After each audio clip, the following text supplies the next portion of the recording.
This is Terry Ryan Sr., former Hamilton Red Wing, former Minnesota Fighting Saint, former draft choice of Minnesota North Stars. You're listening to the Sheriff's Podcast.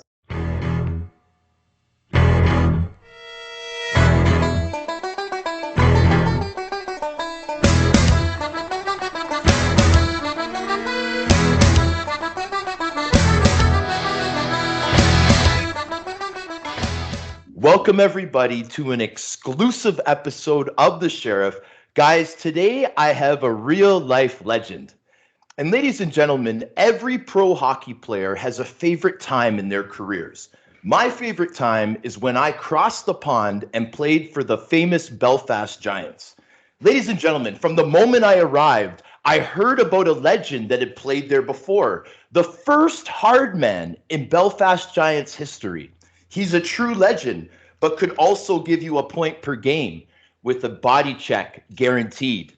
Ladies and gentlemen, the promotion for today is going to enhance toughness, skill, pride, and a champion.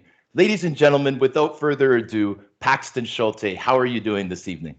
Well, that's quite the introduction, and I appreciate it. I feel like I should be on Letterman or Johnny Carson or something, but I'm on one better, and I'm on the Sean McMorrow of the Sheriff's Show. So thank you very much for those kind words. Yeah, no problem, brother. As you could tell, I'm a little bit nervous. We were talking before the show, and you're a really big deal, like for our show. And when I say our show, I'm talking on behalf of me and Danny Granger, Art, my brother-in-law, Danny Granger, who's the producer for our show. And Paxton, I was explaining to you before that I was going to say, once we started recording, why this episode means more to me than, let's say, another episode where it might be a big NHL name with a guy with a bunch of games played. And that is because when I honestly went over to Belfast, it was the best time of my life. Like, I embraced that life experience as a pro hockey player.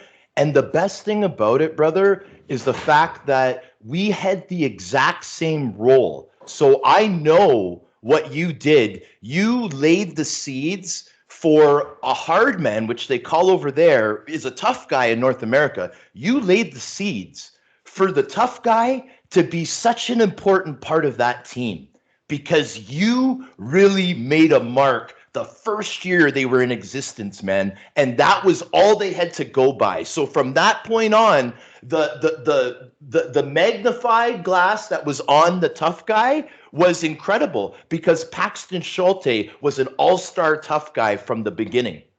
That's why you mean so much to me, brother.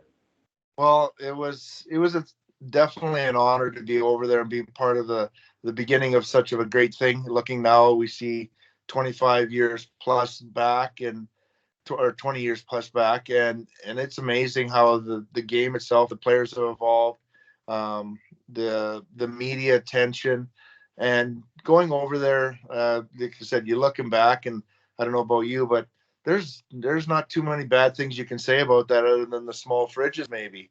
Yeah. But other than that, like the people, and I'm sure that you're in touch with lots of them or have friends on Facebook that check in with you. So to be part of such a new beginning and an uncertain thing there, and to see how it's evolved, and like you said, be part of the growth of the British Ice Hockey League, now the Elite Ice Hockey League, and just how Great Britain and a lot of their youngsters have come along and are starting to come across the pond this way, is, you can feel that you maybe weren't a huge part of it, but you know that in some little way that you may have encouraged or helped that kid decide which road they wanted to go down, or even just to be part of the playoffs. And the playoff weekends are huge there, and it's not the premiership, but like you said, it's affordable. I believe it's the only non-policed sporting event that serves alcohol, and you have people from both sides of the religion there, non-religion, Catholic, Protestant. You have, even when the fans come over, the best of my knowledge, you have their little disagreements, but you don't have big scuffles in the fans. You don't have people punching. So it's a big thing over there, and you know what, to see that and be in the stands for testimonials and come back and you know what, and really they are a family as much as they are your fans. It was amazing. The hard man thing, well, that's just what I did to play hockey, and it's something that everybody knows. Like you said, whether you're sticking up for your brother, you're sticking up for your teammate, you know, beating up a classroom bully, or you know what, just just have a disagreement. People understand that if you have somebody that the loyalty is there, and they'll be your loyal to you the rest of your career or rest of your friendship, that kind of thing. Yeah, for sure, brother. And I definitely appreciate you sharing those things. And just to add to it, Paxton, because we're talking about it now, I always try to explain the uniqueness of that team and how the British government does use the Belfast Giants to bring the communities together. So people hear me say that, Paxton, like that, might know about the league, but like, they don't know really the history and stuff. They'll be like, okay, that's what he might think. Okay, that's cool. But I try to explain it and get in depth and try to explain how right down to the colors are neutral. The name of the team, the Belfast Giant, is Finn McCool, the giant that tried to walk over the Giants' causeway over to Scotland to battle the other giants. And it has nothing to do with religion. It has to do with the land, right? And that's what makes it so unique. Please. Yeah, I believe, and I don't know, and I'm not a political person and by speaks, but and I don't know, I want to say British government or the Sinn Féin and all the Protestant Catholic, and my understanding is that it's like anywhere else. You have good people and bad people, and they want to support something good, and we were the good then, and whether it's worked in the government's favor, whether you want to say British, Irish, it's come to where everybody has a common goal, and that's for the Giants to win, and that's to see the British-born players, UK, Northern Irish-born players come together as one in a unified way. And I think that the country, the government, I think the people, I think us as players have all benefited from what started out to an uncertain thing in uncertain times, so to speak, to have blossomed into a tree that shows fruits over and over. Like you played with Rob Stewart, his son Mac, and other guys like Mac. He came over across the pond, tried out, or was come to the OHA, and went back over there, and he's an aspiring star too. I mean, there's lots of good things happening both ways, so we got guys going there and they got guys coming back across this way. So, I mean, you have the I think, was it called the Frozen Four or the final, whatever, that Johnny, for the NCAA or over there. Yeah. They got the Final Four weekend, and it's such a big deal. Isn't it, Paxton? The Final Four weekend, but I mean, they bring the NCAA over. Johnny and those guys have brought over to play in Belfast to expose. They had the Boston Bruins there. So, I mean, you can see the hockey's good, but like I said, it's becoming a cultural experience through hockey. Yeah, and I'll tell you what, I now I know exactly what you mean. Also, the Toronto Marlboros and the Hamilton Bulldogs, they came across when I was playing for the Giants, and Edinburgh played the Marlies. We got stuck playing the best team in the AHL at the time, the Hamilton Bulldogs. That was when PK Subban was still down, and they just had a powerhouse team. They beat us like 4 or 5-0, but we put up a good game. It was entertaining, and it kind of showcased how far British hockey has come, because we only had the 10 imports, Paxton. So a good part of our team was Colin Shields, Stephen Murphy, guys like that were really key parts that made our team competitive. Oh, absolutely. And you know what the funny thing about saying that the British hockey has come a long way? I have guys that come into, I work at St. Albert Sports, and I notice I pick up accents, and I'll say, oh yeah, I played over in Belfast and I played in England for a while. And they're like, we have ice hockey over there?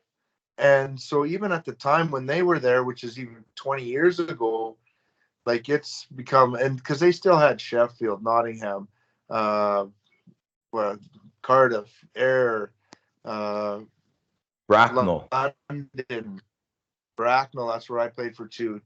You know, Yeah. so there was all the teams, but still was an unknown factor unless you were in that small fan base that supported hockey.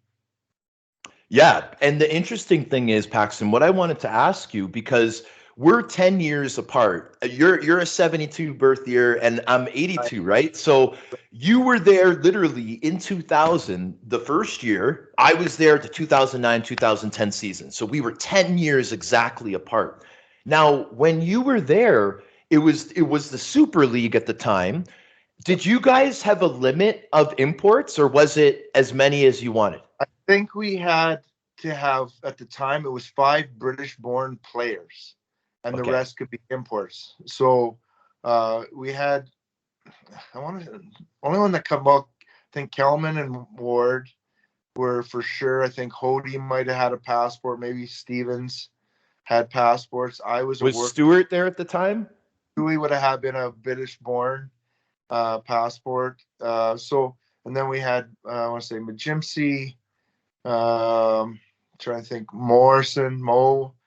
Yeah, the Mo train. Martin.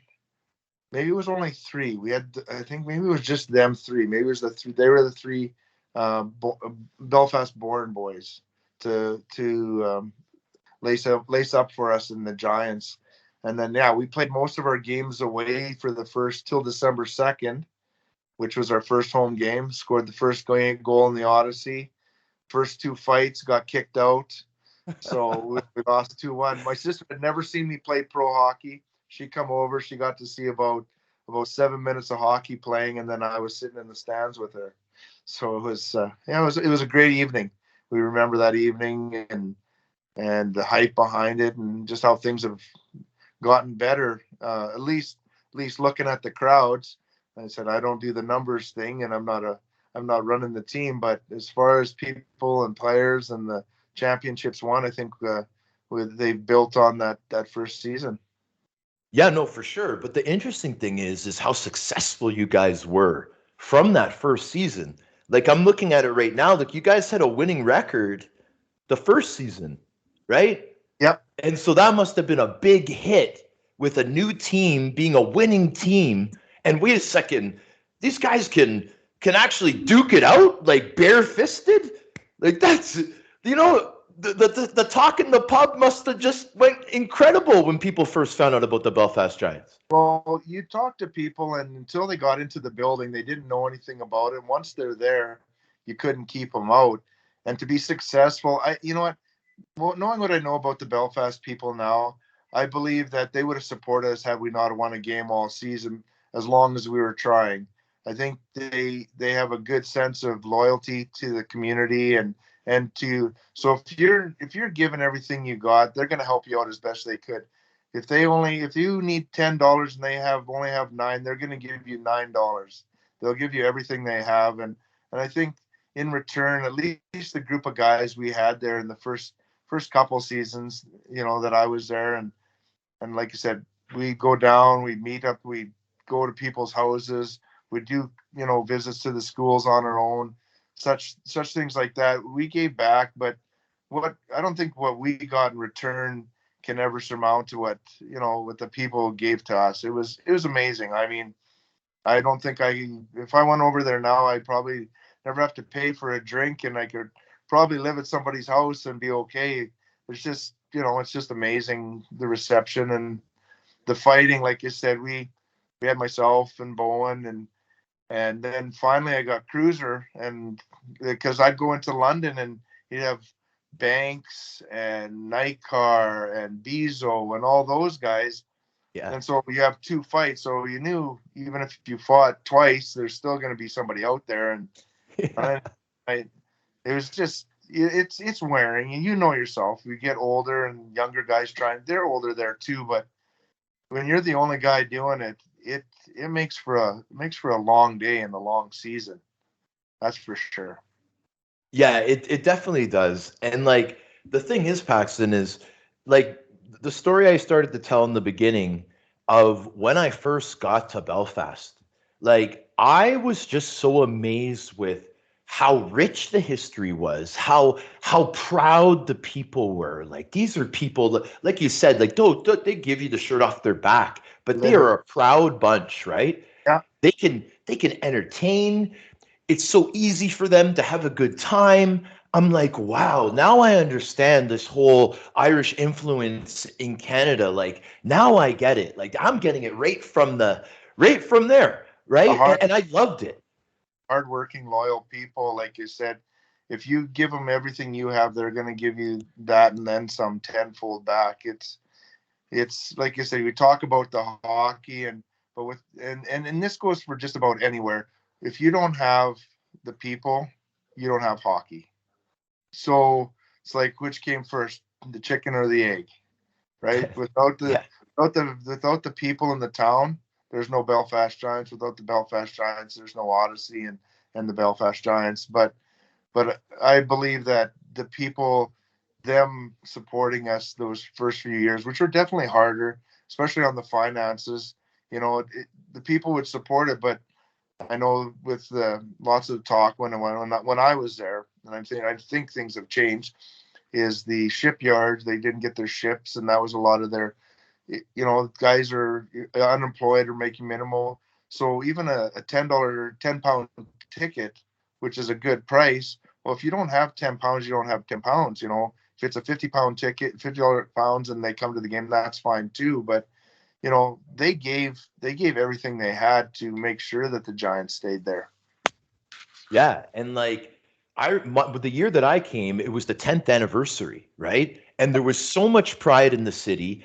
You mentioned how you guys got out to the schools and the hospitals and that on your own, and you mentioned Todd Kelman. He was the general manager when I got there. So this is a guy that you played with. You guys both got to experience what Belfast was really about because you were there from the beginning. So Todd really had me go out and do those things that you guys did, and I got to experience that, Paxton. And like you You were said, probably scared of Todd, right? Because he was so big and strong and killer. The name there's a reason they call him Killer, right? Scuff of the neck, and he probably drug you around, threw you around in the dressing room, and told you where. I said, if you don't do this, such an intimidating person, that Todd Kelman. Yeah, I know he's a beauty, man. He really made me feel comfortable. He really helped me kind of like, promote the whole sheriff thing really blew up in Belfast. Paxton, they made t-shirts, they made little badges. They had a little business plan with me going with it, and like I really appreciated how they came to me with it, right? Obviously they wanted to make a little bit of money, but they came to me, they gave me the idea, and I was like, wow, I was just flattered to even be involved in the conversation. Like you said, some of the media stuff that the Giants themselves have, and everybody, I mean, my son is going through the thing where you have too much and too little media, and so when you're always hearing things, you're like, so Schulte's playing bad. Oh shit, I'm playing bad. But on the same token, you hear Schulte's playing good. But like you said, in our day, you never had any of that. But like you said, so if you were trying to promote yourself as a player, like say you get a contract for next season, or like you said, your t-shirts, like I had myself and Cruiser, we had the Bruise Brothers. And so that was kind of cool. I'll send you a picture of the t-shirt there, one with my dad wearing, one with my son wearing it. But like you said, for that's what it's about too, is marketing the game. I mean, like you said, it took a while to get people into the seats.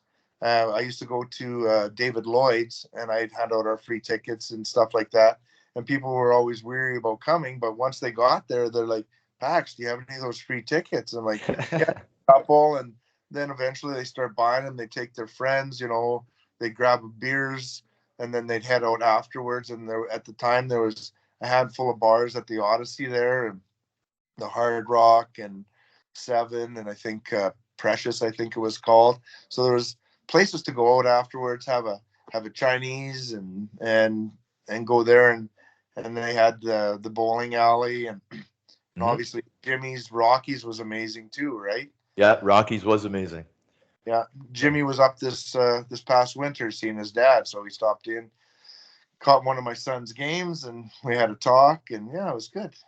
So Yeah, lots, and it's just lots going on there. Like I said, the people made it happen, and the team, we embraced it, and you hear things after former teams, like I said, not being interacting with the fans as much, and to me that's almost hurtful. Like, we have jobs. We're a big enough deal that people want to see us, but we're not so big that we're getting mauled, right? Like they're respectful of our space. They want to be part of something amazing. Like if I could go down and work for the Oilers and open their gates and carry their sticks, I'd do that. I want to be part of something good. Nobody asked me for yeah, my autograph now, like, and to see what I understood anyway, and not anybody in particular, but why wouldn't you as a player want to give back? Like, why wouldn't you want to be, and maybe you're pumping your own tire, but there's nobody pumping my tires now. Like, you know yourself, when you were in Belfast, probably, like you're as good as, like you said, you're an Austin Matthews or a Connor McDavid or a Draisaitl or Nugent Hopkins on our end, or a Marner. Like, guys wanted to talk to you. Guys wanted to see you. People wanted you. Like, now my buddies call me up. Can you move this and bring some beers? That's I'm like, yeah, I'll help you move it, but bring your own beers. yeah. I hear you, man. This is the thing, Paxton. Like what you're saying is exactly right. I never was able to figure it out either, because I would tell my family sometimes, like when I go home for Christmas, like I'd tell them like just little stories and stuff, and because they'd ask about specific players that I'm playing with, and I'd be like, yeah, that guy really hates interacting with the fans. I don't know why. Like the fans just love him, and all he has to do is just acknowledge them, be a little bit nice, spend a little bit of time, sign a couple autographs, take a couple pictures. It's nice to be wanted, right, Paxton? Well, Like just don't hide. Don't hide. Like that was my thing. I heard of guys hiding. And to me is, and being there from the beginning, we had such a good group of guys. We didn't hide. Like, you could find us, maybe changing a baby's diaper at some point. But, like, I wouldn't say that everybody was really outgoing, because some guys kept to themselves, which is fine. But nobody hid. We had a good group of wives and girlfriends. We interacted. I know when you have little ones, it's a little bit tougher, and I totally get that. But you know what? The fans understand that too. You come out, you say hi, you take some pictures. But you know what? If one of the wives or girlfriends needed a lift or a tire change, you know what? All you'd have to say is, "Hey, I'm at the game. Can somebody run out there and help or whatever?" And you would have had that. yeah, Like, nobody was hiding. No, that's the thing. I guess I don't want to say people were outgoing, because not every personality is outgoing. Like me and you, we're pretty much to ourselves. But like I said, outgoing, you don't have to be. It's just people want you visible in the community, right? yeah, And like I said, even Connor McDavid, and you hear here, we got one day, I can't remember who it was. Somebody's need a ride home. They're driving past like Rogers Place here, jumped in with PRV, or he comes down here in St. Albert. He was the Benning brothers are from St. Albert, so he yeah. come down and played some ball with Benning and Mike Stanton and stuff like Okay. that. Like, they're just people too, and that's what people want to see, is that nobody was better than anybody else. Like, and I don't believe we are. I believe we're in a place to make a difference, and that we're lucky. We're lucky that at one point in our lives we may have made some little kid smile or been somebody's idol to look up to. Like, have you seen when Belfast came to hockey? Yes. Yeah, so those two boys, I was gonna tweet out here not too long ago, tweet out or put on Facebook, where are these guys? Like, I just want to talk to them. Like, how did things work out for you? Like, the hockey brought you together. Are you guys still friends? Just, at one point that was because of the Giants. Yep. Yeah. So changing lives, and I'm starting to realize it, because my son Xander, he's out there. trying to decide Western Hockey League college route. But at the end of the day, if you're lucky to have 10 years and play from the time you're 20 to 30, what do you do to the time you're 30 to 65? Like that's a small part of your life, and so the friendships that you forge, the connections you make, the people you talk to, hopefully it's all on better things. You're not going to make everybody happy. You're not pizza. So you have to go on and think about the greater things. What life lessons have I learned? Tenacity, hard work, friendship, leadership, perseverance, right? I mean, you've probably gone through some nasty injuries, been the coach's favorite, sat on the bench, played lots, played little. Like you said, I went from 30 goals in the American League to 30 fights the next year. So I went from almost a point a game and 30 goals, I had a couple hundred minutes, to 30 fights, maybe playing 2 shifts a period, half a point a game, and 274, points. I mean, but yourself, not every day did you want to go to work, but you knew you loved the game. And that's why we played it. And it was funny because I'd never had been asked that question before. Went to a school, and my dad used to ask me, or people would ask you, what do you want to be when you grow up? And I'm like, hockey. I was a cowboy. That was it. I want to be a cowboy. Yeah. Hockey. Hockey chose me. I was just good at it, right? Mm-hmm. And then I used to think, I'm playing because my first year in the American League, I paid for $35,000. So I was playing in Cornwall, 48% tax, 7% GST, 8% PST. Hey, do you golf in the summer? No, I work and I work out. I have no money. Like I literally, the only thing keeping me going is the fact that, I get to play next season and I want to play well. Like it wasn't the money. Now you get kids, and I work for a group called MCN Sports Advising. And these kids, they're like, well, I'm not going to camp unless they sign me. Well, you know what? Go to camp and make sure that you don't leave because they want to sign you. Like, exactly. Like I didn't care where I played. And I know that in the NHL, there's lots of things, taxes and stuff. At the end of the day, I would sit right now. If the Oilers sit Pax, you come, you pay for everything yourself and fight every night. And I want you to sharpen skates and do the towels too. I'm in. I'm absolutely in. I don't care where I'm getting the money from, but I'll find a way so that I can play hockey again, do what I love. It's not a dollars and cents thing. And I think this is true, and the only guys that I played with lots of guys, but never ever sat down and talked to them why they played hockey. But in my heart, I still want to believe that the true superstars and the guys that are playing because they truly love the game. We have, Ryan here in Edmonton, oldest Oiler to score a hat trick just the other day. And so he went Spokane Chiefs, University of Alberta, over to Europe, and back in the NHL. And really, yeah. And like I said, it's not a normal path, right? It's undrafted, the whole works. But I believe, looking at a guy like him, he comes out and he was interviewed the other day and said, you know what, we're getting opportunity. On every other team that he played for, they were saying that he was basically the leading scorer. U of A, Spokane, and here he is playing fourth minutes. Now he's getting an opportunity. He's playing, third minutes, killing penalties. He's got 4 goals in his last 3 games on the road against Tampa, Carolina, nice. and who else did they play? Anyway, and he's just got the opportunity. But I believe that when you go that route, you don't do it for the money. You do it because you love the game.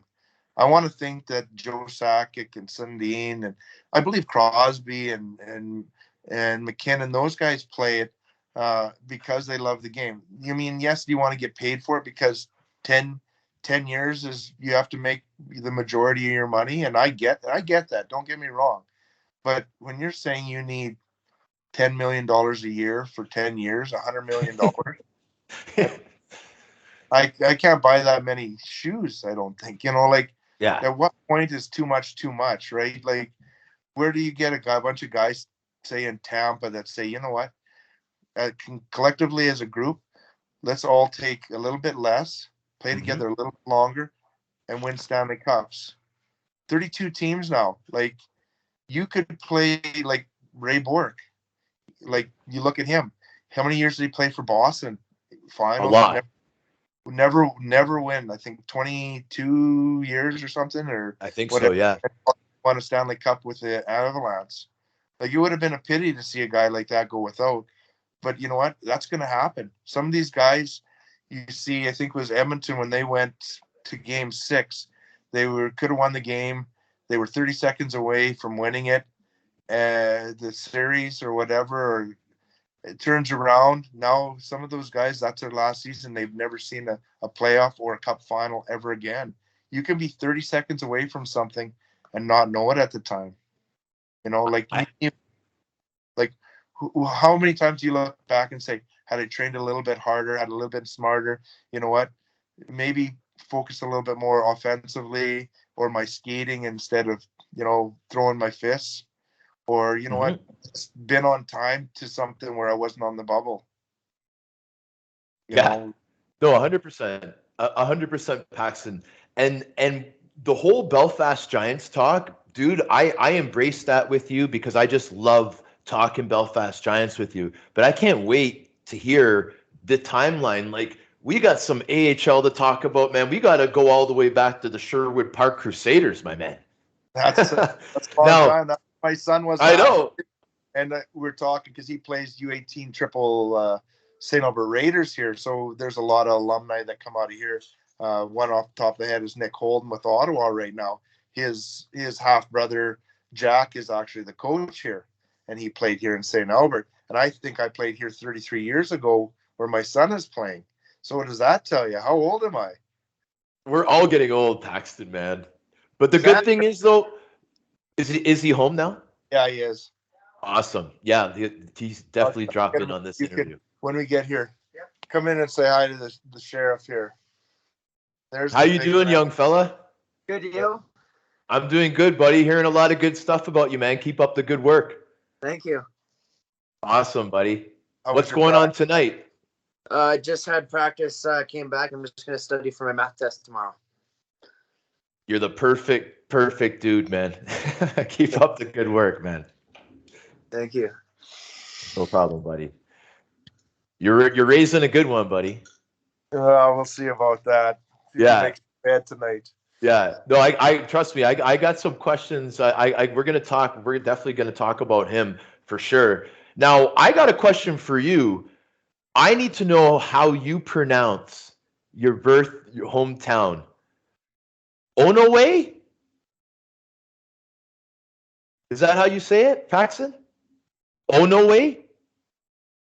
It's just Onaway. Onaway. Yeah, Onaway. O-N-O. Yeah, Onaway. O-N-O-W-A-Y. Onaway. Yeah, go. Perfect. Right on, bro. Yeah, I had a friend just send over they did a Bracknell Bees history, and I see even in the stats, and they had it in the NHL guide too. They had it O-N-A-W-A-Y forever.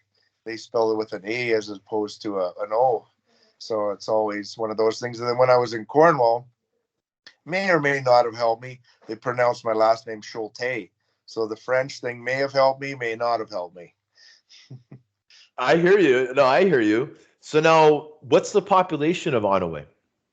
I think when I was growing up there, I want to say we're still I think we're still the village of Onaway. I don't think it was ever a hamlet. So whatever that is, I want to say we were around 1,000 people, but our high school was 7 to 12, and we were about 1,200 people because we have the rural area. So everybody's bussed in basically. So it's not very big. It's definitely gotten bigger since since I left in the last, since I was there in 90 or 86 or growing up and stuff like that. But it's one time I think I knew all the families. Now I don't think I know anybody or hardly anybody.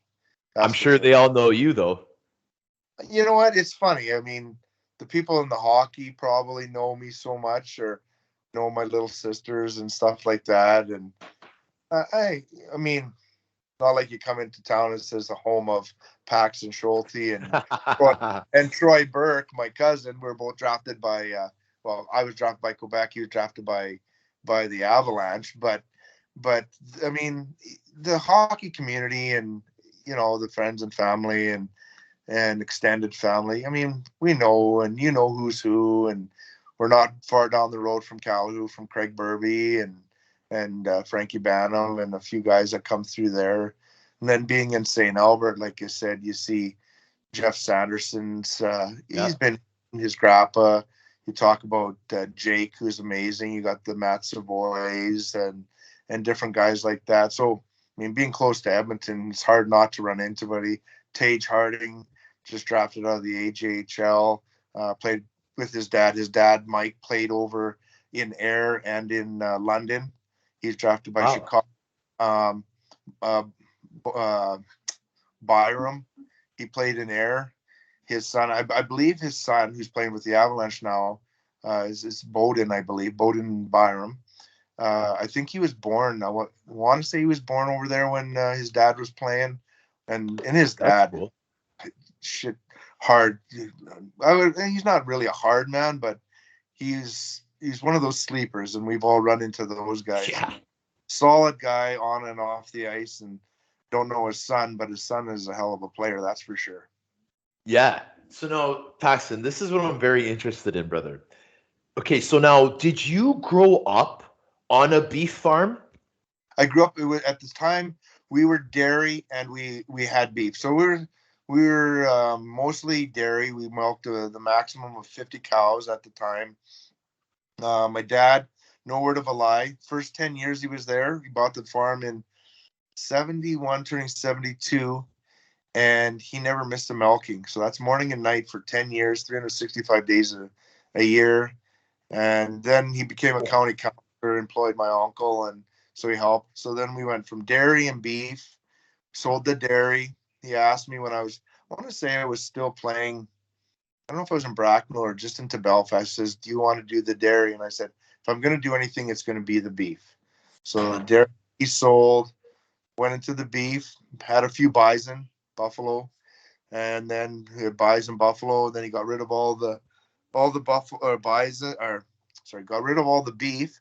And now he had up to almost probably close to 200 buffalo, and then sold most of them, and then kept about 10 heifers back, and he's kind of regrowing the herd. But he spends his time checking the fence lines, chasing the grandkids, and watching Young and the Restless, I think.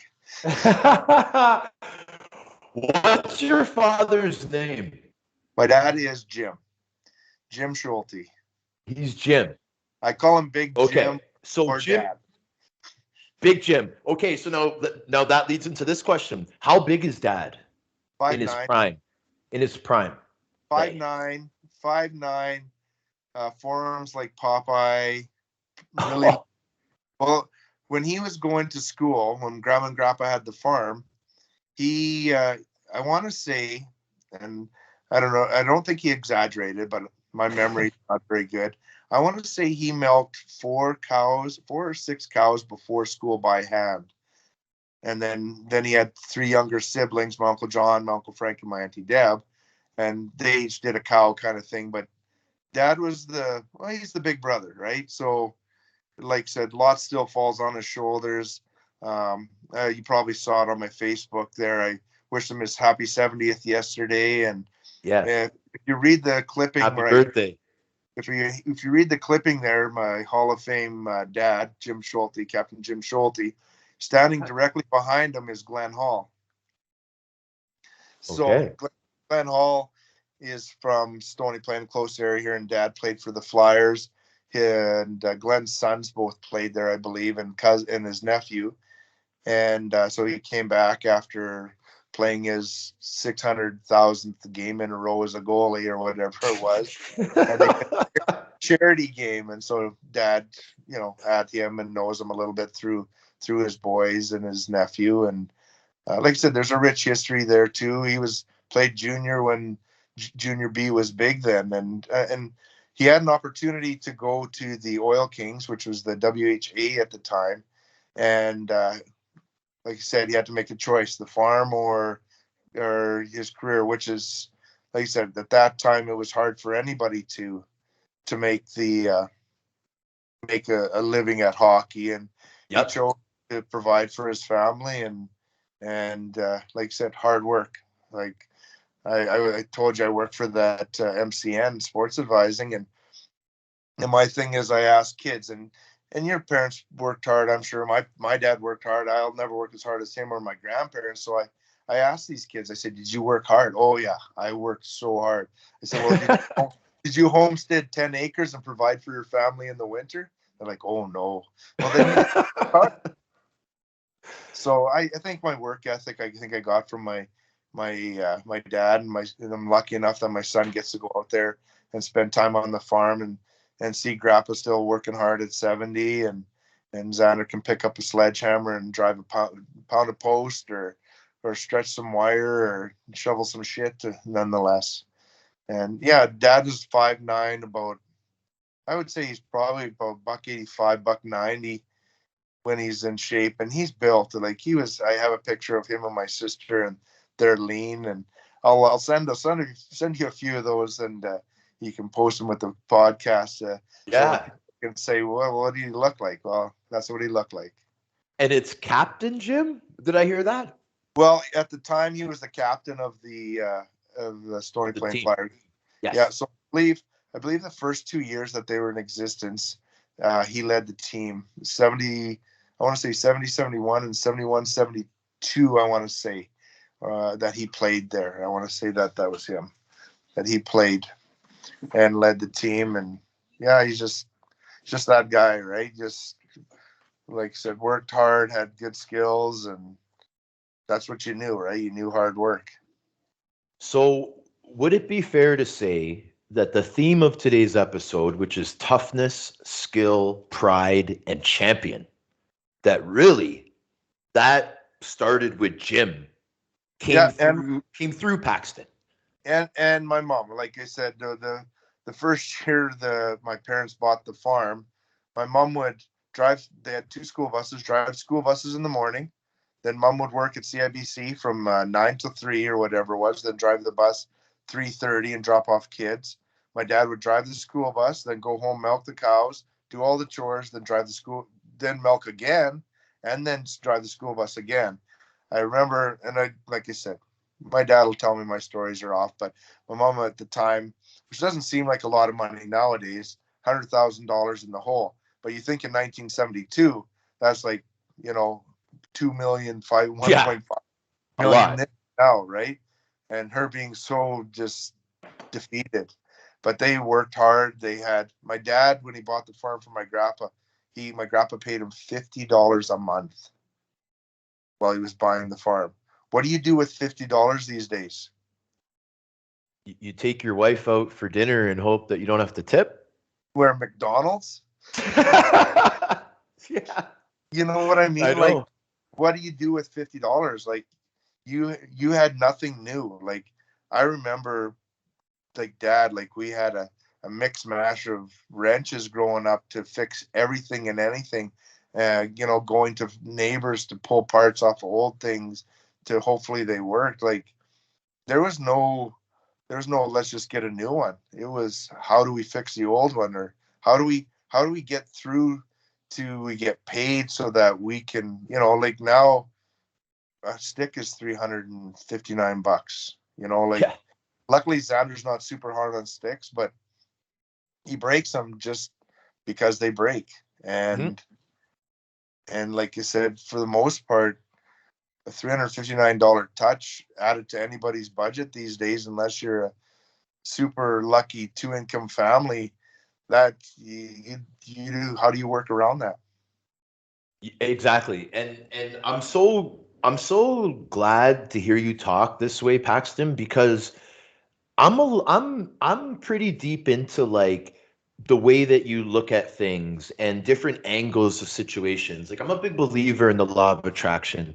And what I just heard you say, my man, about your dad was like, the story rich dad, poor dad, and how it's really two mentalities. And there's one mentality that is, oh, we can't afford that. We just can't do it. The other Yeah. mentality is like, Jim, how can we do it? Yeah. What can we do to make it work? And like I never went without. Like I look back, and this is quite a while ago, probably 5 years ago. I said to my dad, and I don't know, you'd be too young for it, but there was one of the very first composite sticks. It was a Coho Revolution, I believe, I remember. and it was oval. It was oval and purple. So I had cleaned up, and that was what I did in the summers. Dad kind of hired me on, and I was able to. He paid me a little bit, and I was able to work out and clean up the farm. And I found this stick under there, and I remember being such a whiny little baby bitch and saying, "I need this." And I don't know how long I used it, but I used it, and so it was a $40 stick as compared to a $10 stick. So like I never went without. Like if that makes sense. Like I looking back, you see like maybe the tractor needed something extra or this and that, but every time or from even when I got older, I can remember we were driving to Spokane one time. Okay, we'll get up early and do chores. And I'm like, yeah, no problem. Well, Dad got up early, so probably 4:35, milked the cows by himself. Probably took him 2 hours instead of an hour and a half with two guys. And then he came in and then he drove. I think we only drove not a little over halfway that time, but then he got in the vehicle. We packed up and he drove me 8 hours into Fernie and before we went to Spokane's camp. And like you said, he let me sleep so I didn't have to get up. Like the sacrifices that your parents made at the time, like you never recognize them till you're older. And so now I tell the kids in the store, I'm saying, you know what? You listen to your dad. I didn't listen to my dad. And then we are driving up to Grand Prairie and watch Xander play one of his games. And I put my hand on my dad's lap and I said, Dad, just want you to know I'm ready to listen to you now.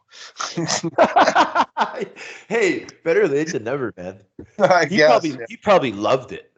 Yeah, I mean, I'm a pretty jokey guy, and that's how I go Yeah. with my serious stuff. But at the end of the day, like I know my son, I told him that I know you're going to make mistakes, and I want you to make mistakes. But if you can learn anything from my mistakes or anything, I will never tell you anything that I don't think will help you.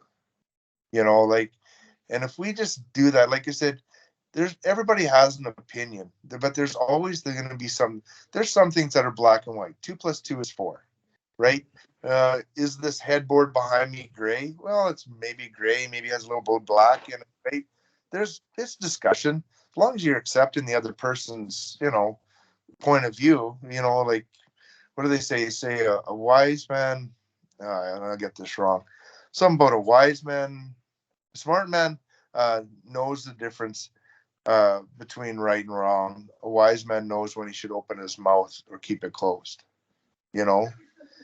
Stuff like that. Like, I mean, some things are worth fighting for. Other things are, you know what? It's okay to have opinions, and you can think Austin Matthews is the best, and I can think McDavid is the best. Whether whether it's right or wrong, that's just who you like, and that's who I like. Maybe there's different attributes to each person that make them our favorites. So 100%. What I thought you were gonna say a minute ago was the famous. It's like an unknown source that said it. Of it's better to be a warrior in a garden than a gardener in a war. yeah, Right? if And you that's look what at, Jim was, though. oh, my dad still, like you said, he'll sit away from the parents still, and we usually sit at the opposite end, so we get two. So we'll sit with the opposing team because Yeah. we get two periods of of offense, but the way Xander plays, is always well, at the time when he was little, he couldn't stop well, and he was a big kid. So, oh, what a goon! He run over people. He's doing this to hurt them, and now he runs over people because he can. But you just sit there and you listen to everything around you, and if they ask, you can look it up later. Bruce Lee, that exact same thing, and you'll find it is him talking, and it's about you talk about promoting peace. And he says that exact same thing about it's better, And I tell my son, and I don't know about you, but I don't want to. I didn't embrace, and I want to say more. I hated fighting. I like Bonvi would say to me, "Kick Pax, we're going in warm up," or he'd say that to me in warm up. So I'd go in, I'd get sick, come out, and then we'd fight. But I tell these guys, and I told Xander, said, this sounds bad, but your first junior camp, I want you to grab the biggest guy and punch him right in the face. I said, get the respect thing out of the way. It's not part of the game anymore. It's not, but it's like this. Would you rather not know how to use its fire extinguisher and have a fire? I hope there's never a fire, but you should know how to use that fire extinguisher just in case you have to use it, right? Yeah. It's the same fighting. I was sitting with Ryan Smith and Danny and Lindsay LaKelt it's the Alberta Junior Hockey League, so they own the Spruce Grove Saints. And I think it was the second day near the end, and there was a fight finally. And he said, yeah, when we went to camp, I said, you had 3 fights in the first shift. Yeah. And probably close to the same when you went too. Like, I mean, Yep. The game has evolved even to 10 years from when I did, but it was, and now you'd be lucky. Like, I think I went to Xander's Western Hockey League camp, and in their last inter squad game, there was 2 fights, but the whole rest of the camp, there was nothing. And that was 4 days long, I want to say. So the game evolved, and I get that.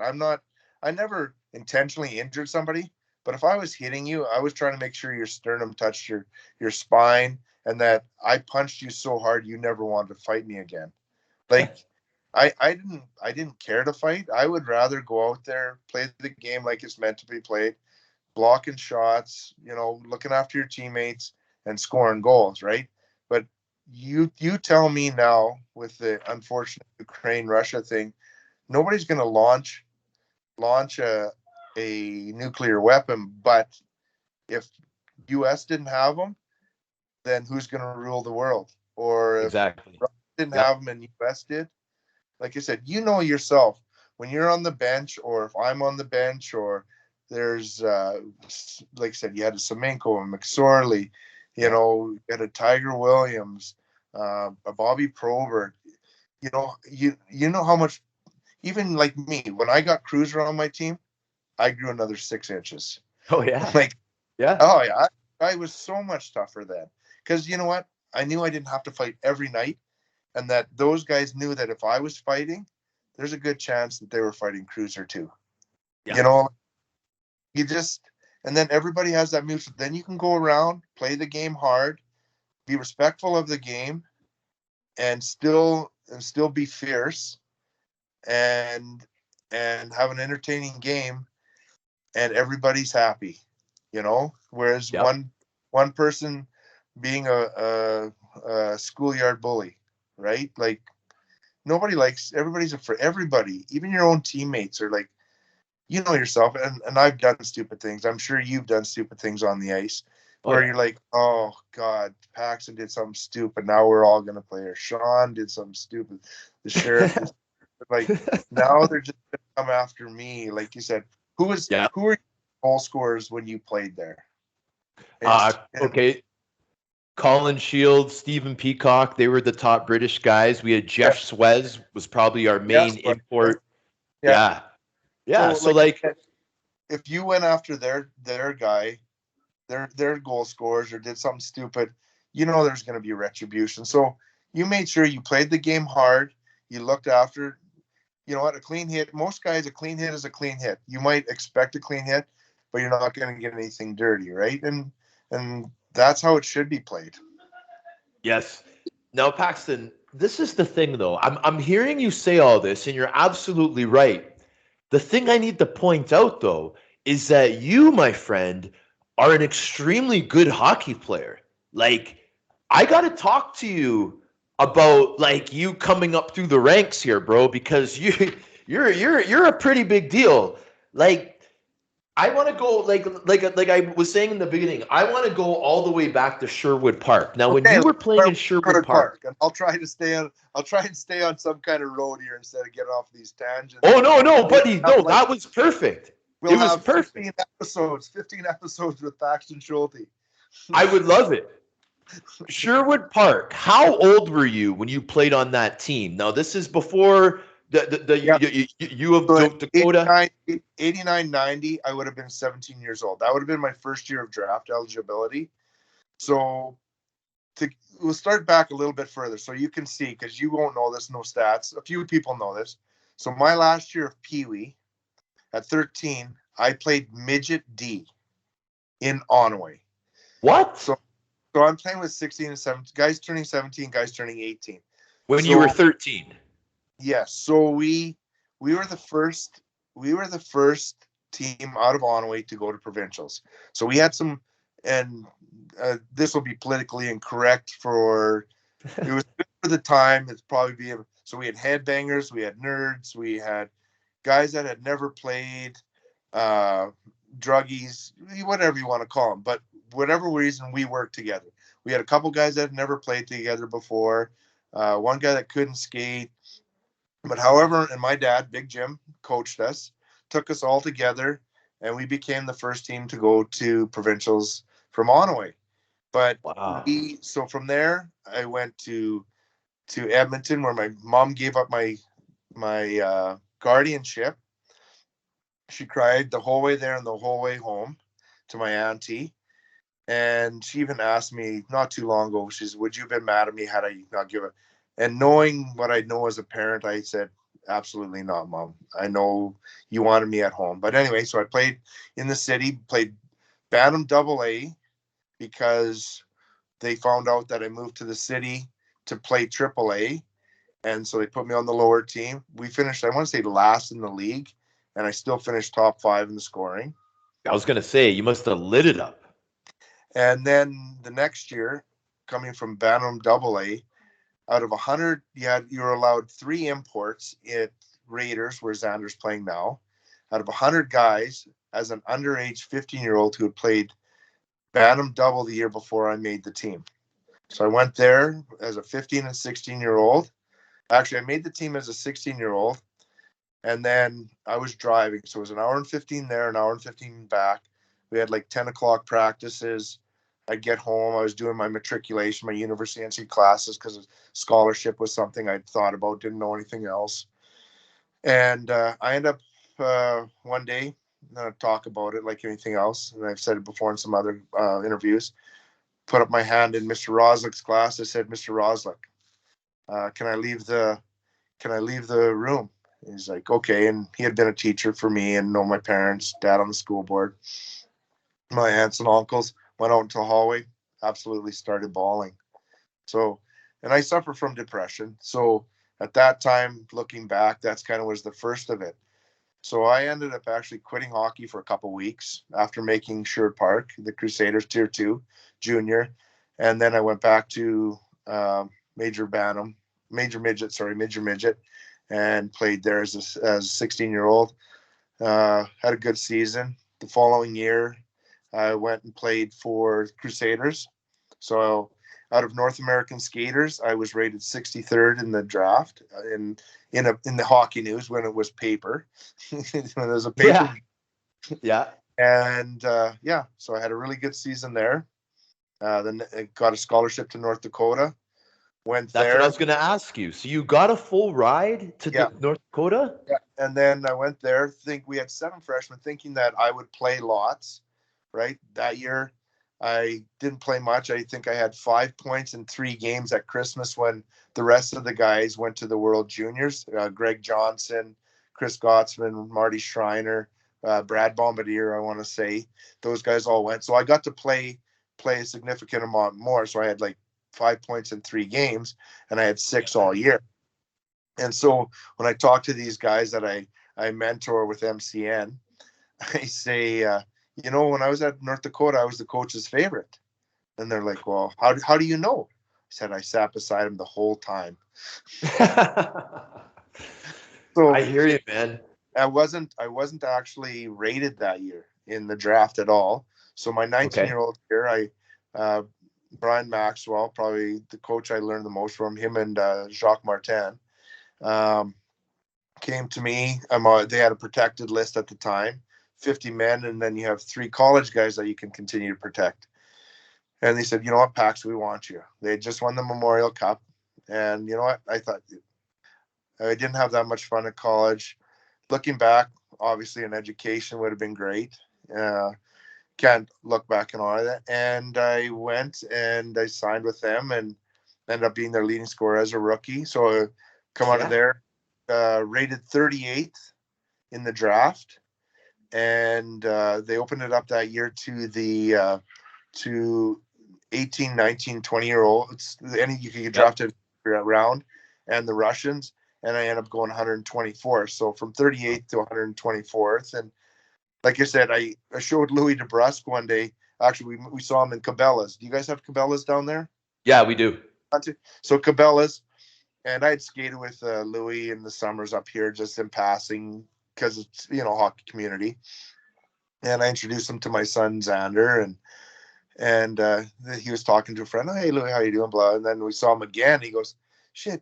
With your stats, you'd have been a first rounder now, he said, these days. I said, well, yeah, that would have been nice for sure.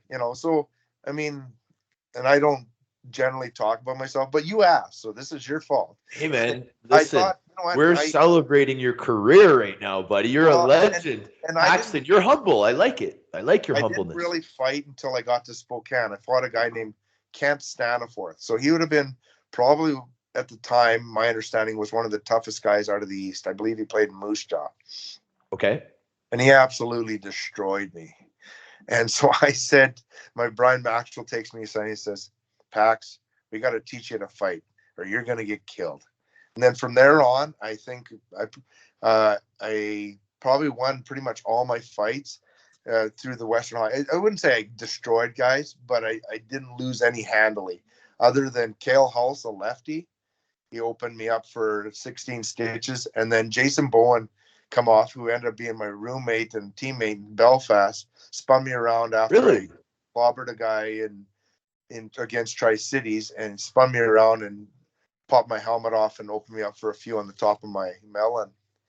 And then coming out of junior, I was pretty tough. At least I felt I was. Like I did well. How's that? And it wasn't one of those guys that was going to go out and absolutely pummel you and break your cheekbone or your eye socket like a Tony Twist or a Rob Ray, right? Somebody like that. And then I fought Serge Engelhart. He's a French guy, and Jamie Hushcroft. And so there were 2 of my first 3 fights in the American League. So coming out of junior, I did all right. There, I was 32 stitches deep after those 2 guys. And, like you said, boy strong, man strong, and just a learning curve too, right? Just what to expect. So, and I think my last year of junior, so out of my 80 goals in Western Hockey League, I had 50 power play goals. And really? So before Christmas, my first year, I had 30 goals in 33 games. So I was well on my way to. Then I got what I thought was a groin injury, ended up being abdominal strain. So after Christmas, I scored 14 goals in 39 games, and so that obviously your stock dips, and then I came back after sitting out 27 games, getting healthy, and scored 30. I want to say 38 and 42 games or something in Spokane. 38 and 45 games, buddy. That's incredible. Yeah, as a 20-year-old, and but like you said, and of 25 of those. So my last year I think my first year in the American League, I scored more even strength than I did my last year in in Spokane, funny enough. So no, I put numbers. I never liked to fight. I fought once coming through there, and even my second year, we had a guy, Martin Samard, was supposed to be our tough guy, and he didn't fight that much or even stand up. So I took it upon myself, whether I was supposed to or not. And then my second year, and you'll know this name, Serge Roberge, and he taught me a lot. He really did. He took me under his wing and took a lot of weight, and I was able to put up better numbers playing alongside of him because he took care of stuff, and I was able to focus on physical stuff. And he, you know what, he's just a good guy. Couldn't speak English or French, but amazing gentleman.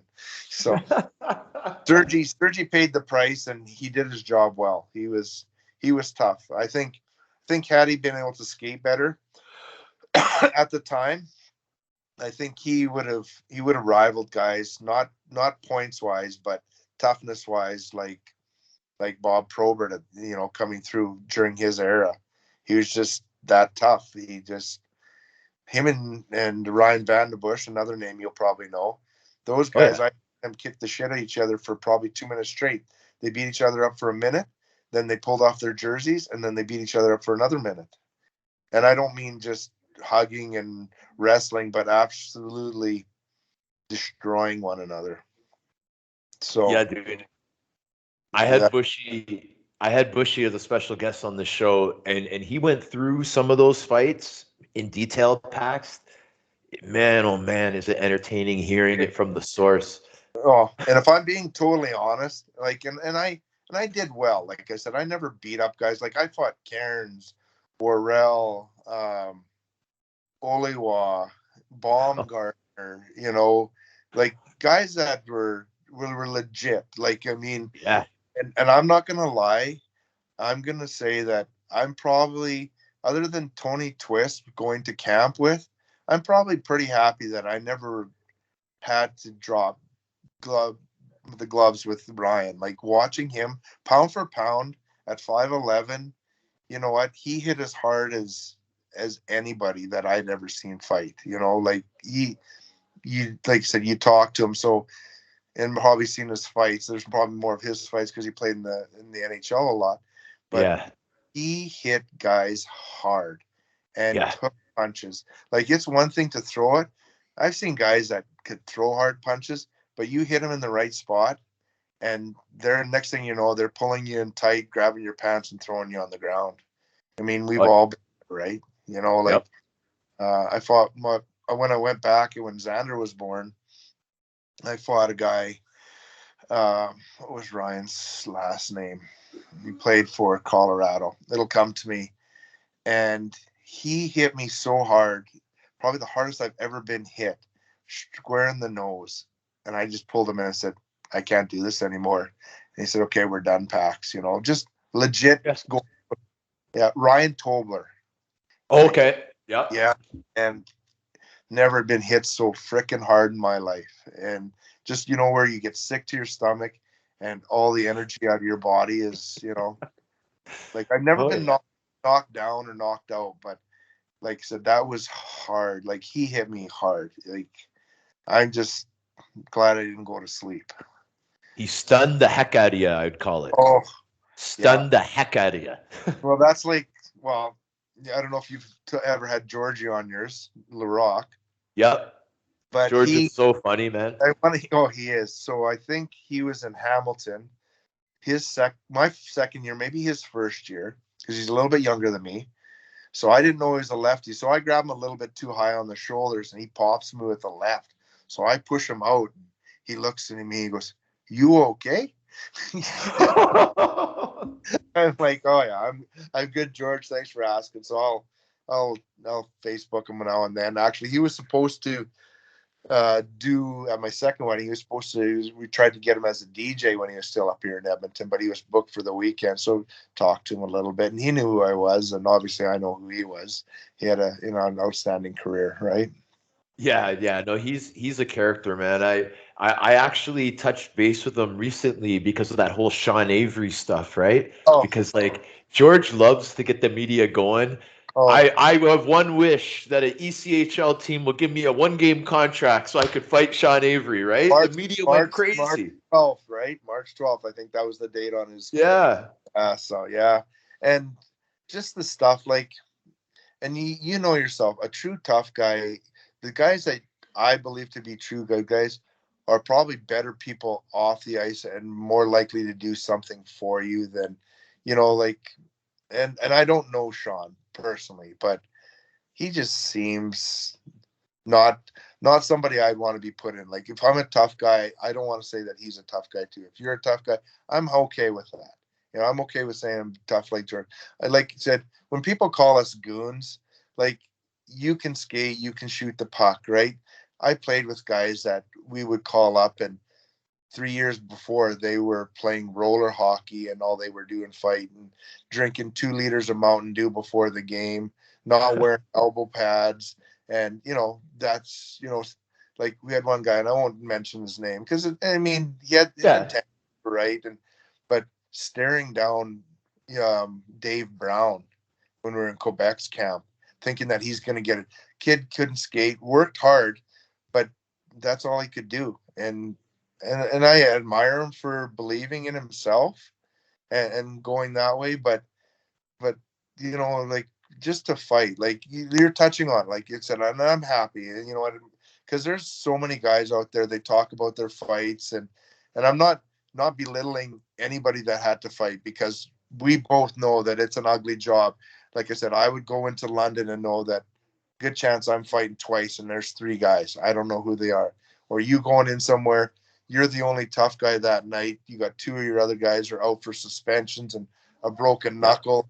You're headed into the worst barn in the league. And you know what? But and I know the fans dig it up and stuff, but in my older age and as I matured as a player, 2 reasons to fight: protect a teammate, change the momentum of the game. When you're going out just to break records at 575, like Bonvi had it. He had 35 majors that year.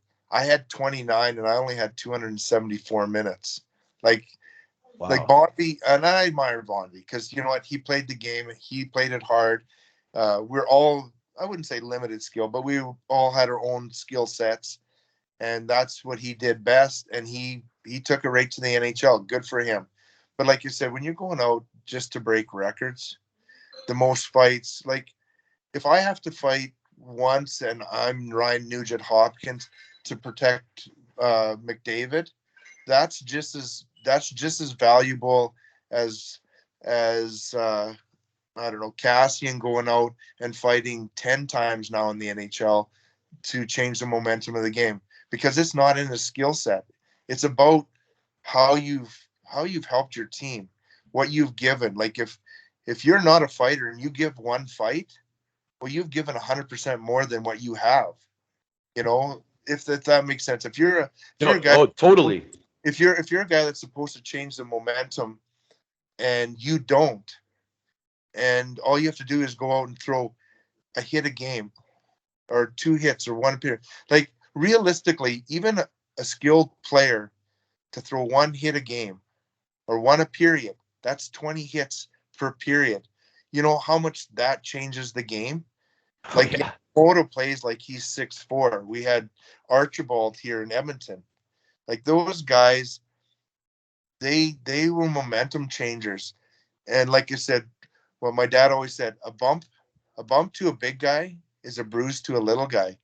So what you give is, and what you have is, it's relative. Like, if you have and I've seen this just because I read these what do they call it? It's called love phrases.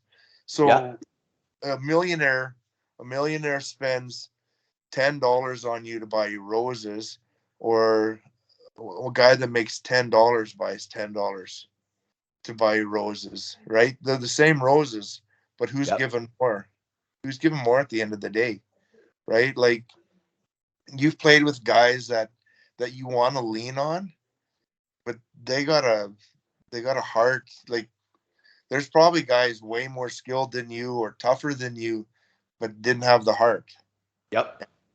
And you see that with everything. You see potential in people, and I think that's what the people of Belfast saw. They saw the potential in the Belfast Giants, and they groomed and they watered us, and the Giants now bloomed into a great thing because they saw the potential, and they knew we were giving everything we had at the time. So that's the same thing with team and in life, right? I coach. I don't know. Do you do any coaching, Sean? Yeah. Oh yeah. Hockey schools, coaching. I love it. I love it, brother. And this sounds terrible. Like, we go there and we're giving everything we have to the kids, but you get that one kid, maybe a little bit less skilled, but all he wants to do is learn, and he wants to do the drill perfect, and he wants to say, Sean, look at me. I did what you told me. Like, there's something about that says, you know what? This kid, you know what? I'm going to give him an extra 30 seconds, a minute of my time each day to make him better. And that's with everything in anybody's life. Like, a good person, you're willing to help them. Somebody that's willing to help themselves. Or if you see someone struggling and they're too proud to help, you help them. That's just what you do. And this sounds, when I was coaching, now I'm just philosophizing. I love it. I love it. I Is love it, man. and it's an extreme, but we're getting in a world where everybody's so fragile. So I see you walking in the hallway, Sean, and somebody bumps into you and you drop your books. Nobody helps you pick them up. You go home and you hang yourself, right? Someone bumps you, I stop. Anybody stops. They pick up your books. You okay? Yeah. That might be the difference nowadays in whether that person goes on to be successful or have a comfortable life or happy family, or is miserable or dead, right? I mean, and I know we can't change everything, but there's lots of things that we can do to make things better. Um, I don't think I was a bully in school, and you probably weren't either. But No. at the end of the day, did we do anything to stop the bullying? You know what I mean? Like, we saw it, or they make fun, and you're a little bit fat, or your ears are too big, or you know. And I look back and I say, you know what?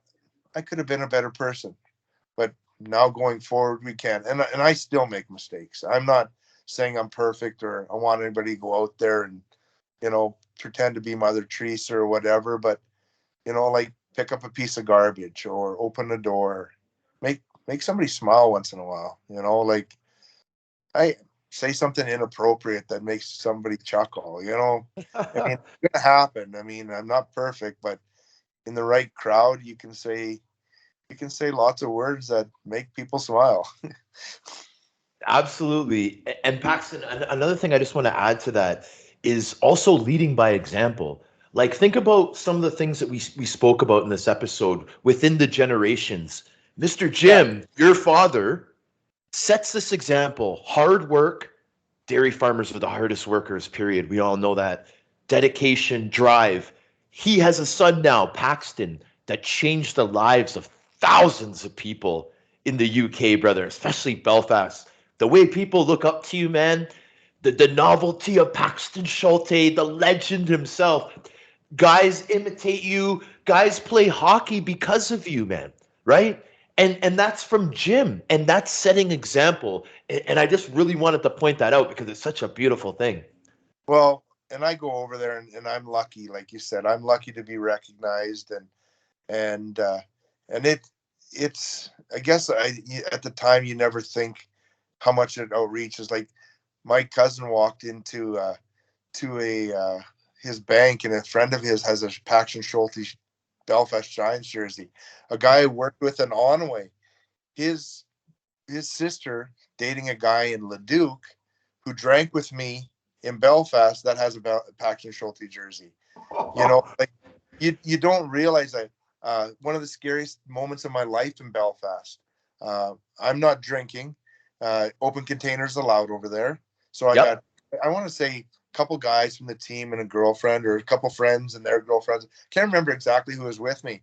we pull up on the tanks, and you've seen them, the armored tanks in Belfast. Yeah. Guns, big guns, late at night, kind of dark. Not even sure where I was, maybe Dundonald or something that gone on. Pull up. Can I see your license, please? I'm like, yes, sir. Oh, Mr. Schulte, how'd you guys make out tonight? Yeah. You know, I'm like, great. You know, we're just headed back from the bar, or we're going to the bar, or dropping my friends off. You're like, you know, like to be in such a I don't know. I don't want to say torn, because I don't know if that's even the right word, but in a city with so many questions to be answered, and lots of new ways and things happening, lots of things happening, both more positive than negative at the time, and to pull up onto these armored cars and these guys with guns, you know, and all of a sudden they know you, and you're like, you know what, this is maybe a good thing, you know, like, you know, if we can reach that far, you know, not just within the rink ice ball at Dundonald and the Odyssey and a few schools here and there, you know, like, it's exciting. It was an exciting time. I took over one of my teachers from here, and we're walking down the Giants Causeway. Oh, Wow. and how are you doing? And he was with his class, and this Mr. Slemko is his name. He pulls out 25 odd little Canadian Leafs for these kids. So not only was I recognized, but he's being an ambassador for Canada, right? What we're all known, us as hard men, and then also being, you know, a peace-loving country, you know, like, and an ambassador too. So, you know what? Looking back, and you're getting me all excited about it again, and It's awesome though, right? I'm actually supposed to be over at a friend's wedding right now, but we had trouble with my girlfriend's passport, and then with COVID and everything, we're supposed to be. You know what? I know you know him, Gavin Moore. No way. Yeah. Wow. So he's getting married on Oh, Thursday. man. So we were friends, and He's got in some great shape recently, has he not? yes. So I don't know how much you know about Gavin. I'm going to talk about him because he's a good friend, and tell him, you know what, good luck on your upcoming marriage. So anybody that knows him knows he's gay, right? So, and once again, talking about improv. So when I met him, he came to the Ice Bowl, and he was young. So he came with his mom, and he was, and I don't know, because for sure, but Gavin will correct me after the podcast, but behavioral issues. But anyway, he got to know us, became a friend. First, he was just this little kid that we were mentoring and friends with, and family was awesome, mom and dad. And so he became Gordy the monkey, and I would slap him on the ass when I'd skate off the ice with my stick, and not lightly. I would make sure that he felt it. Everybody in the crowd felt it. And we became friends and close. And so not too long, I don't know how long ago it was, but I said, Gavin, so you got a girlfriend? Pax, I'm gay. I said, I can't wait to shower with you. That'll be great. and he came in, he became a goalie, and he plays goal over there now and stuff. And I just heard this joke, totally inappropriate, and I apologize to anybody I'm going to offend with this.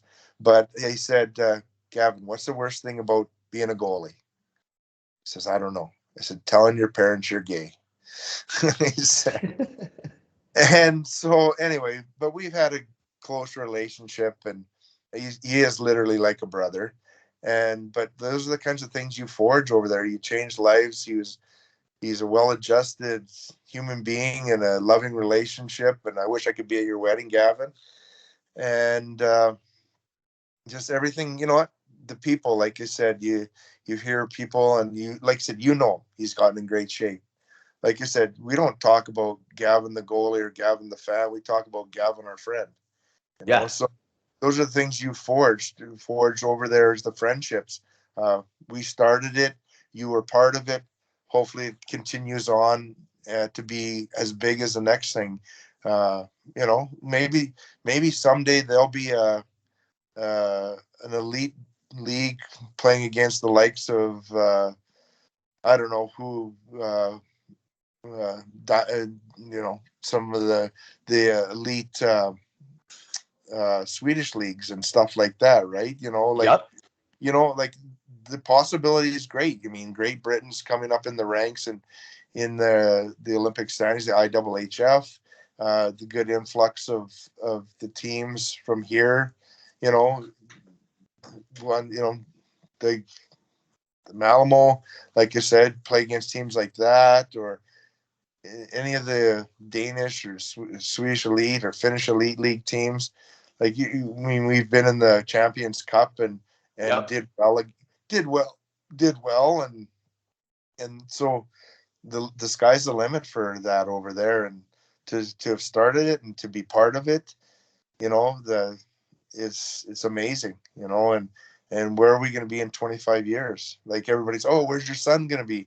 Is he going to come over there? Like, who knows? You know what? I mean, right now that's still the other way, you know, going from your career here to that way. But Yeah.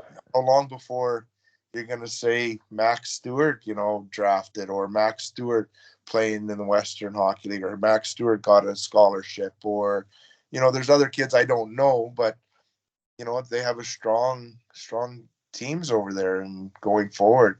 The availability of the ice time, right? Both you and I know, like we talked about before, how expensive it is. You know, like anybody can pick up a soccer ball and football, soccer ball, and play that on any field.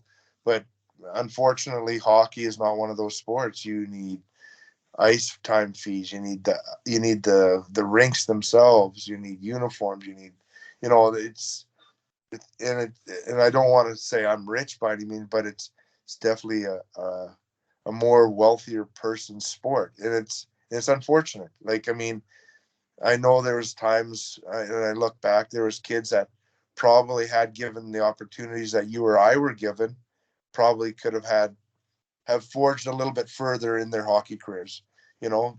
And I'm not saying everybody, but you know yourselves, like, we didn't move away from home, or we couldn't afford a condo. I talked to a friend, their son didn't want to live away from home, but they couldn't afford to move again and have one residence here and one there, right? And it's understandable. It's not easy. Lots of kids will have the skill going forward, and then beyond that, how mentally trying is it on a person? We touched on my depression, right? I don't think it was hockey, but like you said, you know yourself, go to camp. Like, I go to Calgary, and you're always hoping to make Calgary. You know, I had a good opportunity, get injured. Okay, I'm sent down. Then you wait and you wait and you wait and you play and you get healthy. When are they going to tell me I can find a place to live? When can I get out of the hotel? You know, like, and when you're playing good, everybody wants you. So are you going to get traded at the deadline? When you're playing bad, your team doesn't want you. Are they going to trade you? You know, where's the job security? The job security after Gretzky got traded, there's no job security. I don't care who you were. You know, unless your dad owns the team and you are managing and coaching it, that might be the only time that you can say you have a job. I agree, and that was a turning point in hockey for sure, right? When the great one went to California, man. Right? I cried. Yeah. I was young. I cried. Like, he was my favorite. I would love to meet Wayne Gretzky. I even, when his hockey school came to St. Albert here, when they started it up in Coeur d'Alene, I emailed them and I said, you know what, I'll come down there. I'll work for free. I just wanted to be in the same presence as him. Never got called back. And then they came to St. Albert. I did the same thing. So I just eventually stopped emailing them. I hear you, brother. He was my favorite growing up as well. I remember getting that Wayne Gretzky autobiography book where he's in the LA Kings uniform and he's like has his arms like this. I was a pretty young fella and he was my favorite growing up as well, man. Yeah, 100%. He did lots of good things. He's still doing lots of good things. You know, as best I know, he's a good person. Like I said, I don't want to think anything of, and that bothers me too. And you hear stories of different guys, whether they be hockey players or movie stars. Oh, they're a terrible person. But I look up to them. Like, that hurt. Like, I don't. if you're a bad person and you're my idol, I don't want to know, because I like you just the way you are in my imaginary, like, yeah, it's one of those No, no, things. I hear exactly what you're saying. But one thing I wanted to point out, though, Paxton, okay? And now I'm talking on behalf of myself and of many, many people across the pond and everywhere else. I'm just using Belfast as a small sample size here. But you know how you just explained the great one, Wayne Gretzky, right? That's how we think of you, my man, right? You have that kind of impact on us, Paxton. Well, And that, I'm telling you, brother, I'm telling you. you know what, and I don't think I could ever hold my standards as high as him, just being who I am, because he is, to me, someone I would just absolutely die to meet for. But like I said, in Belfast, I get that, but I think the people made me who I was there. I know that I've done lots of good things. I like I said, saying that humbly, but at the end of the day, like, without the people, I really am nothing. And I'm glad that people think of me that way, in a positive light. I'm sure there's people I piss off and stuff like that. I was not perfect by any means, but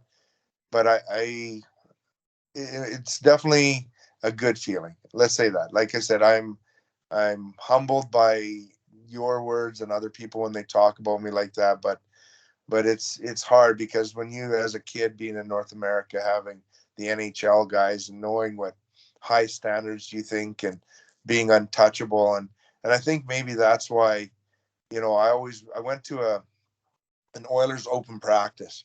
I was going to take my stick and get it signed. I'm like, this is going to be awesome. I'll get to see him. Well, there's 18,000 people there, and you're not even close to the ice. And Yeah. I, part of me said, you know what?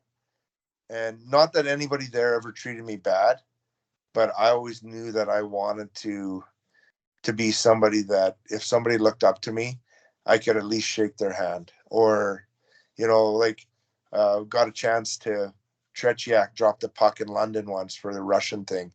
I just skated by. He was still on the mat, shook his hand. Pleasure to meet you. Wow. Something as simple as that, like, just Yeah. to say, in all that greatness. Like, even Mr. Glenn Hall, he's close to home.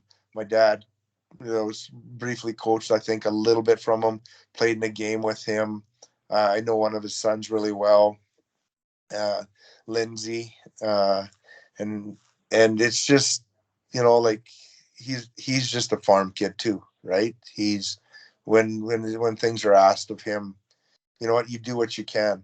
Like you said, being from a farming background, being from my mom, being in the church and stuff in the community.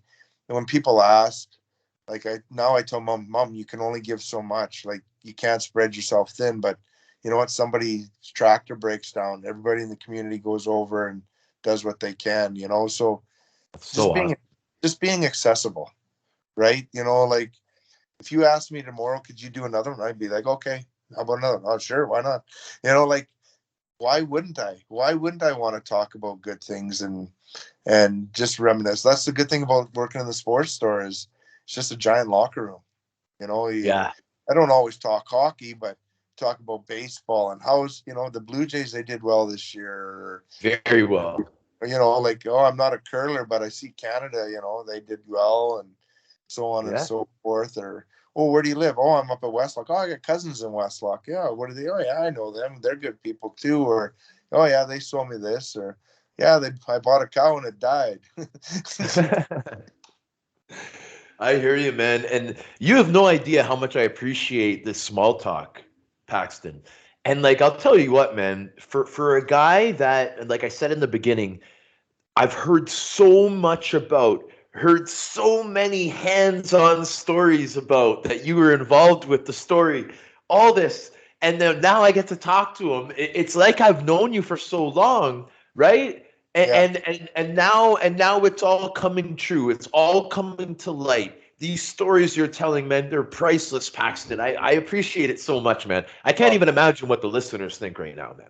Well, like you said, I'm hoping I'm bringing back good memories to, like I said, the fans of the past, and touching on the fans of the present and maybe some of the future ones. Like you get Facebook. You don't know me, but my parents, I was a baby when you started playing, like, oh, that's awesome. Or my parents met at the Giants when you were playing and they talked about you and now I'm a fan, like, Yep. wow, it's one thing to just say, oh yeah, my parents are Giants fan and I'm a Giants fan too, but no, they were there when you started. You were their favorite player. And you know what? I don't know you, but can you send me a signed picture? Yeah, absolutely. I'll sign whatever, like you send something off to me, or can I get a birthday wish? My dad's not doing well. And yeah, absolutely. Say something here and there, or do what you can. Like you said, you know what? And your podcast, and I'm going to say this, it would be nothing if there was no listeners. I mean, you're giving a product, but people want to hear from you. You were admired over in Belfast, and I know that from when I went over to the testimonials and stuff. We never played together, never met, but they liked you, and you're a likable guy. So you're giving back to them what they gave to you. People that want to listen to you talk, and you want to hear what other people have to say. And you know what? It's good because they're not the normal questions. Some of them are easy questions. What's your favorite color? Green, blue, yellow, yeah. Did your mom spank you? Absolutely. I deserved every one I got. Oh, yeah. Did your dad spank you? Not a damn chance, because I didn't do anything bad, because I didn't want to spank you from my dad. There you go. Yeah, no, I hear you. The truth, the real truth, right? Like me and you, at the end of the day, like my dad would say, we put our pants on one leg at a time, like everybody else. That's right, man. It's so down to earth. It's motivating. It's a whole bunch of things at once, Paxton. And like, while I got you here, I'm gonna put you on the spot because I'm gonna ask if Paxton Schulte is gonna come back for a part 2. You know what? I will come back anytime you ask me, and that's the truth. We can talk about current affairs. We can talk about the past. We can talk about what I had for breakfast if I can remember. So we will do whatever we want. We can. You know what? Maybe I'll pick your brain. Maybe somebody should ask you some questions about. Who's your favorite fight in Belfast? The most memorable fight. Well, I'll tell you what, man. When I got to the team, I guess the year before they didn't have too much beef. So Mr. Brad Voth, playing for the Cardiff Devils. So I Brad guess Brad and I played in Tulsa together. Awesome. So you know exactly. Okay, great. Yep. Brad Vother just friggin' terrorized the Giants the season before. Apparently, it's what the fans are telling me, Right. and the players, and Coach Thornton, and everybody else. And our first game against Cardiff, I didn't even realize it, Paxton. I fought him in the beginning of the game, right on the emblem. 2 lefts, he went down. It was the first time, I guess, anyone had put him down in the Elite League. And the place went berserk, and no one ever was finished talking about it for the whole season. That's how big of a deal it was. So that one stands out to me big time. Mr. Brad. That's our thing is, like you said, is the family aspect, right? Yeah. So right away, with open arms, you could have probably went and had supper at anybody's place. No word of a doubt. I felt invited. Yes. Yeah, I did. I felt that invited. Yeah. It stands out in your head. And this, and going on about family and when, I don't know, like being in the American League, and I'm not saying they're not doing it now, NHL, in East Coast, wherever a guy played, especially guys like us, tough guys, right? Didn't make a lot of money, did our job, put on our work boots, went to work every day. And like I said, I suffer from depression. The support. There's not the support out there for the guys that didn't make it big. Like I said, I think, and part of it on me, I think if I reach out more, I think there would be that support. Mike McWilliams, you know him. We've chatted a few times. He's been great, like just to talk, and he knows the ins and outs of different stuff. But the support out there. And teary-eyed, I worked the penalty box for my son's game. I don't know, a couple games ago, and I said to my girlfriend, I said, you know what, for the first time in a long time, I felt like I was part of something. You know, like you were back helping the team. I know it's silly, and No, it's not silly, man. I was just opening a door for my son's hockey team. But if you weren't there, you weren't doing anything, right? You know, like, it's a far cry from sitting on the bench and rubbing a guy out, or saying, you know what, maybe you better keep your stick down, or, pounding home a game winner or scoring one off your ass. But there's that sense of wanting to be part of a family. My family's great, don't get me wrong. It's nothing to do, but it's a whole different family. For so long, hockey was my life, and I realized that there's more to it. But at the end of the day, being as tough as you are, you look back, like, you probably play some men's league. It's not the being on the ice, it's sitting in the dressing room. It really is. Like I said, or you know what, let's go for some wings. You know what, that's Camaraderie. It's the family. It literally is a family thing.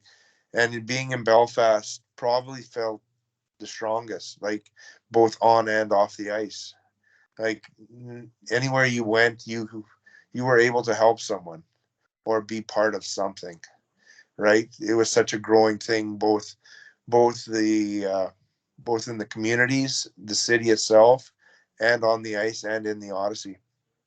So those are. I want to point something out, Paxton, before we go here, okay? Because we got Belfast has come up again. So I'm a stat guy, Paxton.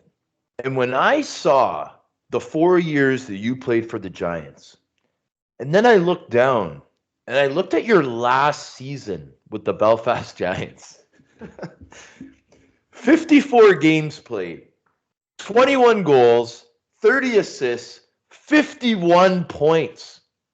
But ladies and gentlemen, 352 penalty minutes. And this is a guy that doesn't get tens. I know he doesn't. Well, But there's definitely a few tens in there. I know there's a few, Paxton. Yeah, there's definitely a few. But, yeah, 50 points in 50 games, Paxton.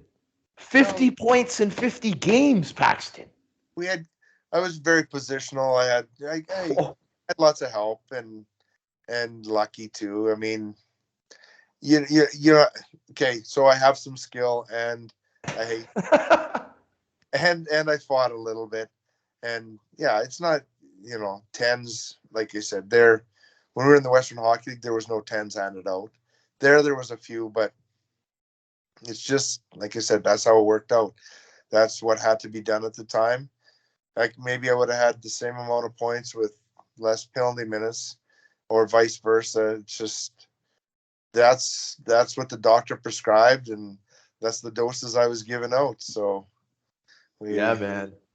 It's I had to talk about. I mean, every season, you pretty much had a point per game, 5-10 points under, the game to the point. But man, that last season, point per game, 50 points in 50 games, almost 400 penalty minutes. You just terrorized the league and at a point per game. I just thought it was so incredible. Yeah. That and the Giants fans must have just been like, this guy's getting a point per game. He's fighting the toughest guy on the other side. Man, I understand why you're such a legend, Paxton. And I can't wait to see when you go back there for like another testimonial. I hope I'm there when you go. I was supposed to be there in the last weekend, which would have been nice. 2 games, see the sights and a wedding and all the good stuff. And that's right. Went back for, and this too, is having McFall wear my jersey out of the rafters, number 27. Yes. An unfortunate reason for it, but very well caused. Good family, both on and off the ice. He said that's what you do, is you make things happen, and you provide for those that you can provide for. And I was fortunate enough to be able to help someone out in an unfortunate situation. And like I said, anybody would have did the same. It was a no-brainer. Yeah, talk about the minutes. Yeah, there's a lot of minutes. Like I said, even you look at when I said I went from 30 goals and almost a point a game in the American League with St. John to 274 minutes the next year. Yep. And like still 37 points. Yeah, that's half a point a game playing. Yep. Well, you tell me how hard it is to be a half a point a guy game with three shifts a game period, right? Yeah. Game, right? You know, and I had 29 fighting majors that year. Like I know because Bonby had 500 and some minutes and 35 fighting majors, and Kevin Sawyer had 31, a good friend of mine too, and he didn't have near the minute. Like I said, it's all what you give to the team. If you have nothing and you give everything, that's more important than like we talked about before. Like I said, I'm sure you're not making millions of dollars off this podcast, but making lots of people smile on the other end. So to you, I applaud you. Thank you very much, Sean. And it has been an honor. I didn't know what to expect. I didn't know, honestly, I knew that they loved you in Belfast as well. And I didn't know whether I'm going to be talking to somebody that could mince words or make words, or if he was going to be down. And this is, make it, like some of these interviewers that you see on TV, and are you a Dan Rathers or are you a Gene Principe, which is, to me isn't any better than being because I really have to turn the TV when he's on because he just does my head in. Did you enjoy yourself today? I absolutely 100% did too. So hey, I enjoyed myself, man. You know what? Next time, if you want, you ask me some more personal things about my depression, and if there's anybody on the end or young guys that we can help, let's do that. Yes. Now that's what I want our part 2 to be about, because we just simply like buddy, you're such an interesting dude. I didn't even get halfway through your career. We didn't even talk about a lot of seasons. And I need to get you on because I want to talk about that, especially with someone like you that speaks so well that we can really get to the listeners. So this part 2 is I'm talking about sooner than later, Mr. Schulte. So you have committed to it. You better not back out. I don't want to fight you, but you better not back out, my man. My days, unless I'm getting paid, I ain't fighting. So there's a good chance we ain't fighting unless it's for the last chicken wing. There you go.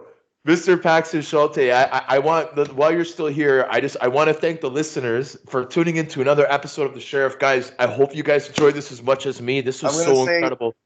My buddy here, he said he's seen this on there. He's never listened to a podcast. So Miles Spencer, one of my old colleagues, you better have listened to this. And Gavin and Paul, congratulations on your new marriage. May every day be better than the last. So happy. And Sean, thank you for having me on the show, buddy. Oh, thanks, buddy. I really appreciate it. Guys, we're going to sign out now. Woo!